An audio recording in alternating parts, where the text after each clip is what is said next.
Hello friends, இப்போ வந்து பார்த்தீங்கன்னா புளியோகரை வந்து எப்படி செய்யறது பார்க்கலாம். ஆயில் வந்து போட்டிருக்கோம். ஆயில் வந்து நல்லா காயணும். ஸோ இது வந்து பார்த்தீங்கன்னா புளியோகரை மிக்ஸ் வந்து ஆல்ரெடி ஃபஸ்ட்டு வந்து நான் வந்து ரெடி பண்ணி வச்சுருக்கேன். நம்ம வந்து பார்த்தீங்கன்னா கடலை பருப்பு வந்து ஆட் பண்ணுறோம். ஸோ ஜஸ்ட் வந்து பார்த்தீங்கன்னா ஸோ கடுகு, சீரகம்,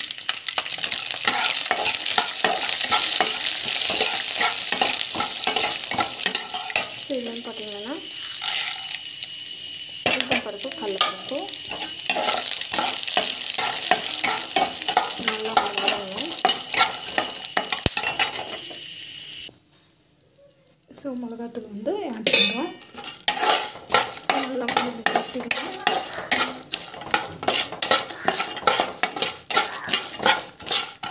ஸோ காஞ்சி மிளகாவும் ஆட் பண்ணிவிட்டு கொஞ்சம் நேரம் வந்து பார்த்தீங்கன்னா வதங்கிட்டோம். நல்லா வந்து வதங்கணும்.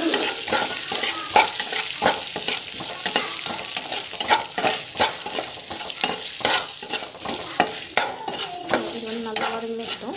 ஸோ இந்த ஸ்டேஜில் நம்ம வந்து பார்த்திங்கன்னா நல்லா வந்து வதங்கி வச்சுக்கலாம்.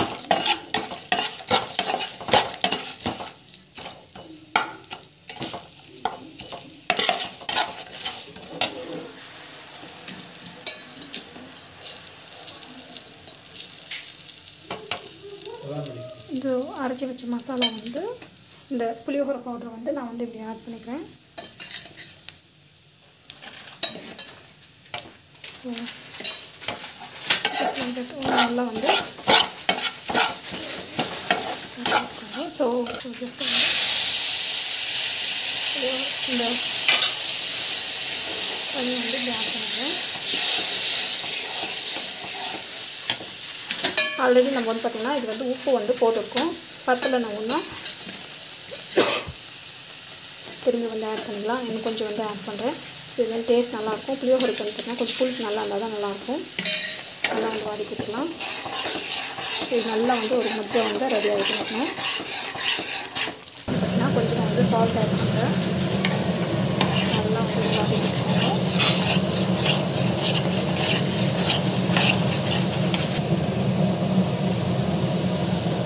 ஸோ இது வந்து பார்த்திங்கன்னா அப் டு 1 month வரைக்கும் வந்து ஸ்டோர் பண்ணி வைக்கலாம் ஃப்ரிட்ஜில். சூப்பராக வந்து ரெடி ஆகிடுச்சு. கொஞ்சம் திக் கன்சிஸ்டன்சி வர வரைக்கும் நம்ம வந்து வெயிட் பண்ண போகிறோம். ஹெல்த்தியான புளியோகரை வந்து ரெடி ஆகிடுச்சு. ஆனால் கன்சிஸ்டன்சி வந்துடுச்சு. ரைஸ் தான் வச்சுருக்கோம். ஸோ ரைஸ் வந்து பார்த்தீங்கன்னா புளியோகருக்கு வந்து பொடி பொடியாக இருக்கணும். நல்லா வந்து இப்படி மிக்ஸ் பண்ணிக்கோங்க. ஃபஸ்ட்டு வந்து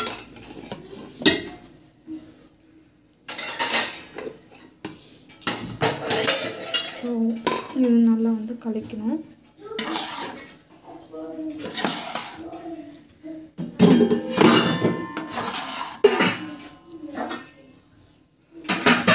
ஸோ இது வந்து பார்த்தீங்கன்னாக்கா இது வந்து ஜாஸ்தி ஆச்சு. ஸோ இது வந்து இதில் வந்து கலக்கலாம். போட்டுட்டு சூப்பராக வந்து உப்பு பத்தலைன்னா உப்பு வந்து ஆட் பண்ணிக்கோங்க. சூப்பராக வந்து ரெடி ஆகிடுச்சு புளியோகரை.